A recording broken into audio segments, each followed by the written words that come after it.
Hi, നമുക്കൊരു hot and sour സൂപ്പിൻ്റെ recipe നോക്കാം. First ഓയിലേക്ക് ginger, garlic, അതുപോലെ തന്നെ ഗ്രീൻ ചില്ലി, സെല്ലറി എന്നിവ നന്നായി സോത്തേ ചെയ്യുക. അതിലോട്ട് ജൂലിയനായിട്ട് കട്ട് ചെയ്ത ചിക്കൻ, അതുപോലെ തന്നെ ക്യാരറ്റ്, ബീൻസ്, ക്യാബേജ് എന്നിവ നല്ലതായിട്ട് സോട്ട് ചെയ്യുക. അതിലേക്ക് ചിക്കൻ സ്റ്റോക്ക് ഒഴിക്കുക. അത് നന്നായിട്ട് തിളച്ച് വരുന്ന സമയത്ത് അതിലേക്ക് നമുക്ക് മസാലകളെല്ലാം ആഡ് ചെയ്യുന്നതാണ്. സോൾട്ട്, അതുപോലെ തന്നെ white pepper, black pepper, vinegar, broth powder, അതുപോലെ തന്നെ സോയാ സോസ്, ഡാർക്ക് സോയാണ് യൂസ് ചെയ്യുന്നത്.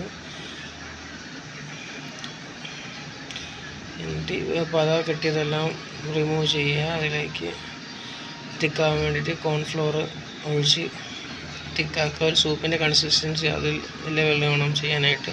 എന്നിട്ട് ബീറ്റ് ചെയ്ത ഒരു എഗ്ഗും കൂടി ഇട്ട് സ്ക്രാമ്പിൾ ചെയ്തെടുത്ത് കഴിഞ്ഞാൽ നമ്മുടെ ഹോട്ട് ആൻഡ് സോർ സൂപ്പ് റെഡിയാണ്. ഹോട്ട് ആൻഡ് സോർ എന്ന് പറയുമ്പോഴത്തേക്കും എരിവും പുളിയുമാണ് ഉദ്ദേശിക്കുന്നത്.